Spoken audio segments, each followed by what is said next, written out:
Nag-hide ng reklamong drug smuggling at graft si dating Senador Antonio Trillanes IV laban kina Davao 1st District Representative Pulong Duterte, ang bayaw na si Second Gentleman Attorney Mans Carpio, dating Customs Chief Nicanor Faldon, at 7 iba pa. Bukod pa sa ilang John at Jane Does o mga hindi pa kilalang sangkot. Kaugnay po ito ng 6.4 billion pesos na halaga ng shabu na nabisong nakatago sa 5 bakal na cylinder sa isang raid sa Valenzuela noong 2017.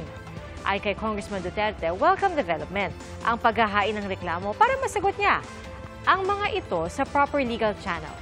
Inosentean niya siya at tiwalang malilinis ng judicial process ang kanyang pangalan. Wala namang sumasagot bagamat nagri-ring ang landline number ng opisina ni Carpio habang cannot be reached ang kanyang cellphone. Wala pa rin sumasagot sa aming email at sinubukan rin naming tawagan at i-text si Faldon pero hindi na gumagana ang mga numero nito. Patuloy rin namin kinukuha ang panig ng ibang pinangalanan sa reklamo. Parang lalo ang initsa ang isang trailer ng daanan ng namuong buhawi sa loob ng Middle Tennessee State University sa Amerika. Nabuhat ang trailer at umikot-ikot bago matumba sa di kalayuan. Ayon sa pamantasan, lagay ng equipment ang tumalsik na trailer. Walang nasaktan pero ilang puno at mga poste ng ilaw ang napaulat at nasira. Ayon sa US National Weather Service, nabuo ang naturang buhawi sa kasagsagan ng thunderstorms na resulta ng malawakang severe storms sa Tennessee. Nagbitiw bilang kalihim ng Department of Trade and Industry si Alfredo Pascual. Kinumpirma ng Presidential Communications Office sa PCO ang resignation na epektibo sa Biyernes, 2 ng Agosto.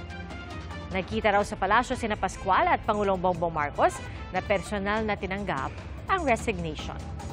Kinilala ng Pangulo ang malaking ambag ni Pascual sa kagawaran. Nanghihinayang man, nirerespeto raw ng Pangulo ang desisyon ni Pascual na bumalik sa pribadong sektor. At mga kapuso, salamat po sa inyong pagsaksi. Ako po si Pia Arcangel. Para sa mas malaking misyon at sa mas malawak na paglilingkod sa bayan. Mula sa GMA Integrated News, ang News Authority ng Filipino. Hanggang bukas, sama-sama tayong magiging saksi!